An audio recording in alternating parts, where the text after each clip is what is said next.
Well, as you guys know, we are all about the science, usually about how the body actually works, how we are healed. But when it comes to this science called the theory of evolution, there is no shortage of highly questionable claims of this, frankly, pseudoscience.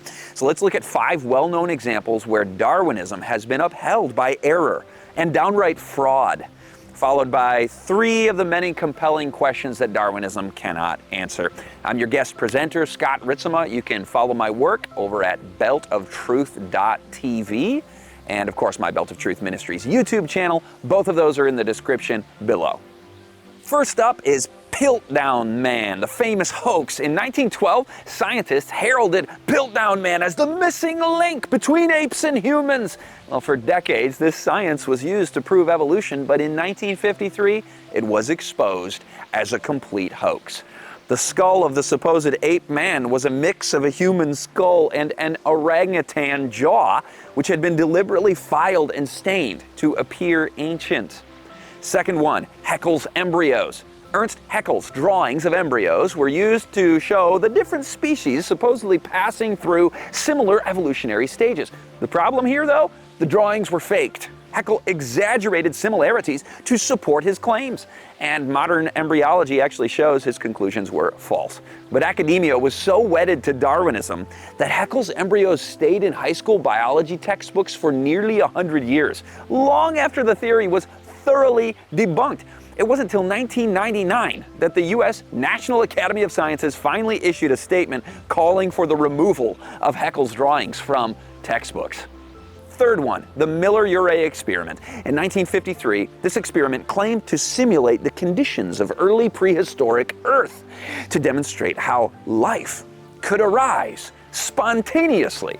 We've always asked, haven't we, how did we get life from non-life? Well, we've got the answer, said the Miller experiment. But all they produced was amino acids, not living cells. And worse yet, the setup of the experiment required fake, idealized conditions that didn't even align with the evolutionary view of the components of the Earth's atmosphere before life supposedly spontaneously came into being. So the Miller-Urey experiment is now widely discredited as a basis for explaining the origin of life. This brings us to our fourth one, Nebraska Man. In 1922, scientists reconstructed a prehistoric man. Problem is, it was based on a single tooth. Yes, you know they're getting desperate at that point, as if you're not going to get caught, too. It was heralded, though, as the first primate found in North America, higher primate, early evolution. Later, it was discovered that the tooth actually belonged to an extinct pig. Yet, the science was widely publicized as evidence for human evolution for several years, and then it was retracted in 1927. Our fifth one, Archaeoraptor. In 1999, a fossil claimed to be the missing link between birds and dinosaurs was unveiled. Turned out to be a forgery, cobbled together from different fossils. And despite the fraud, though, it was initially celebrated as a key piece of evolutionary evidence. You're noticing a theme here, yes? If it supports Darwinism, knee-jerk reaction from atheistic science to endorse it, since it supports the theory, the dying theory. But let's consider now 3 powerful evidences for an alternative viewpoint to Darwinism. First one, soft tissue in dinosaur fossils. Scientists have discovered blood vessels, proteins, and even cells in fossils supposedly millions of years old. How can such fragile materials survive for so long? They can't. These findings really challenge that conventional timeline and point to a younger Earth. Then our second one, the work of Dr. Robert Gentry on radioactive polonium isotope halos in granite rock. These halos, imprinted as a fingerprint of creation, indicate rapid formation of granite, which contradicts the slow cooling process proposed by evolutionary geology, time periods that would allow no signature of isotopes that would have long since decayed if granite rock took periods of time to form. So Gentry's findings suggest Earth's foundation rocks were created instantaneously.